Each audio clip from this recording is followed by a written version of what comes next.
Welcome to the Michigan Golfer Show. Join us each week as we explore the people, the places, and the events that shape our great game.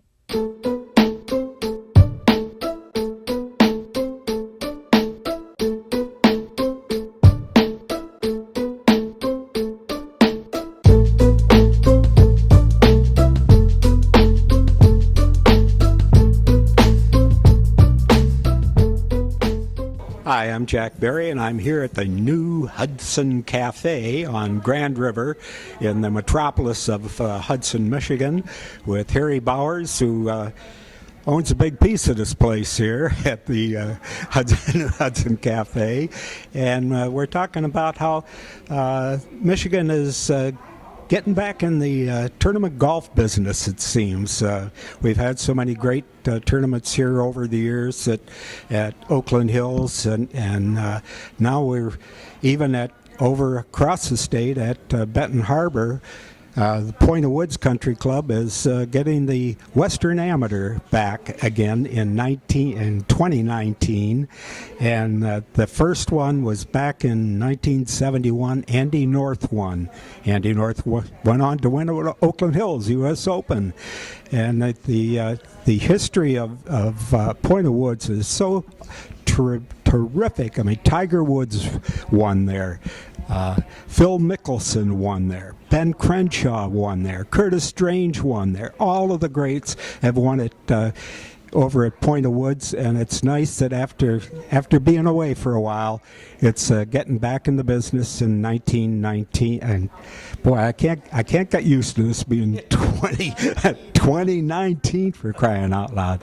And Harry, you're doing a little work over there. Tell us about it. Yeah, well, as you know, I started out in the business with Robert Trent Jones Sr., and about the same time we were doing the drawings on treetops, they called Mr. Jones, Point of Woods called Mr. Jones and said, you know, we've got the Western Am every year, and we think it could use a little tune-up. So I met Mr. Jones down there, came down from Gaylord, met Mr. Jones there. We went around, and I think it was 1984. We made some improvements. From what I recall, I remember 9.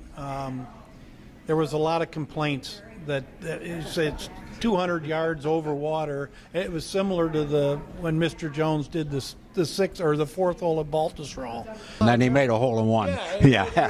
The members were complaining at him. I'm like, is he going to try to hit a shot? You know, but he didn't. He says, okay, I understand. And the members were like, we'd like to have maybe an approach in the front of the green. All the balls hit there and then go back to the water. And so Mr. Jones came back and he installed a bunker. I can remember, if it wasn't the club manager or maybe the club president at the time saying, oh, gee, Strent, thanks. We thought we were going to get a little approach. You put a bunker in there, you know. And, of course, Mr. Jones was always famous for saying something like the difference between a water hazard and a bunker was like an automobile crash and a plane crash, you know. And he said, hey, you're still in the bunker, you know. You're not in the water. You said you didn't want to be in the water. That was classic Jones. He had such a fascination with heroic shots, particularly on par threes.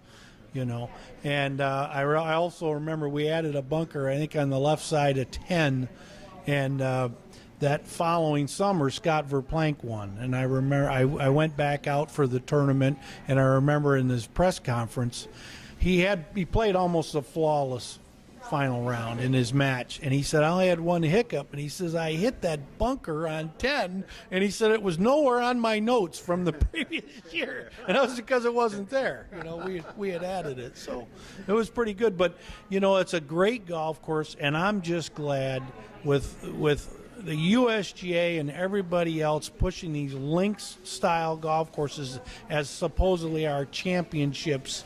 I'm so glad the Western Am's coming back to a truly great Parkland-style golf course. Well, as we say, all of the great ones have won there. Justin Leonard won it 2 years in a row. You see all the big names that are on the PGA Tour, they've all played in the Western Amateur. Although right now these guys not too many of them had a chance because the Western's been gone for a while. So it's really, really nice. I'm sure all the folks in Benton Harbor are happy to have it back.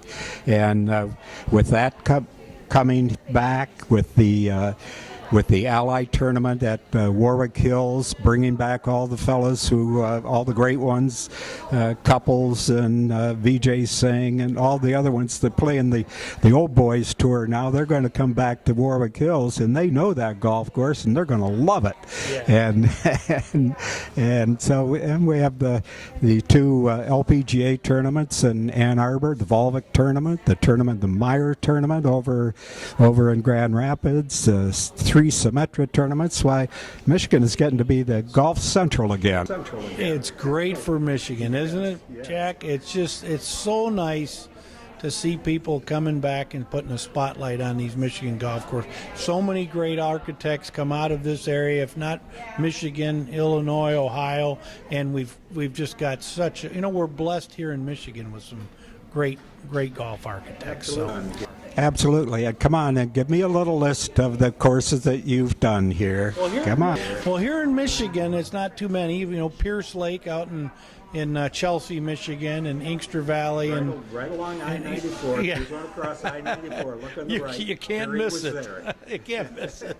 And of course, the Rock up at Drummond Island, and Crooked Tree up in Petoskey, and Treetops when I was with Mr. Jones. But there's just so many architects that have come out of this area. I mean, now Tom Doak and Mike DeVries, and Arthur Hills, although he's not, I don't think he's native Michigan guy, but then you got Jerry Matthews and Bruce Matthews. I mean, they're all here.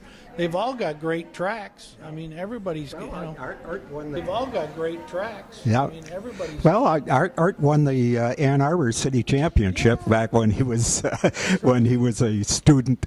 That's right. He was a student. I never got to ask Art Hills, but I always wanted, when I was with Mr. Jones, but they were getting ready to redo the East Course up there at Michigan State, and I was working with one of my old professors, Galen Rasmussen, and he was in tight with Jack Breslin. So I thought I had a lock on it, right? I had done some routings and whatnot, and I thought I was all set there. And they ended up giving it to Arthur Hills. Right. And I remember later when they got ready to do the Michigan course, the Alistair McKenzie course, they gave that to Arthur Hills. And I remember reading, and he said, well, I'm a graduate of University of Michigan. Yep. And then I asked somebody else for the Michigan State course. He said, well, I'm a graduate of Michigan State. And I'm like, you can't. That darn Art, he's got it both ways. He got both courses. He got his bachelor's. That's right. Both. He got his bachelor's at Michigan State and a master's at Michigan. He aced me out of both of them by saying, oh, I'm an alumnus. But, yeah, it's just great for Michigan and great for Point of Woods. It's just a great parkland golf course. Right. And we've got so many of them. Obviously, Oakland Hills is the best, but it's a shame the USGA can't bring the U.S. Open back there. It needs to be back there. It really does. It's a mystery why. It's a mystery why Oakland Hills has done everything. Did a terrific U.S. Amateur a couple summers ago, in which the guys on the Fox Network raved about it. Brad Faxon, Curtis Strange. Well, I'm working with Curtis now on a couple other designs, and Raymond's pretty much retired. He's told me he doesn't want to travel that much, except for on his yacht. I'll go around that. But I was talking to Curtis about Oakland Hills, and he said, Harry, when I was there for the amateur and when I've been back there with the crew, he says, that is one of the best parkland golf courses in the country. And it's just a shame. It's just a darn shame that the USGA is so hung up on this links stuff. Well, they got stung with that Chambers Bay, and they've had to move a championship away from there because wasn't Aaron Hills last year, which was it was the Bombers' favorite. So force it every year. Yes, yeah. I'm tired of it. And fortunately, the Royal and Ancient does not do that with the Open Championship.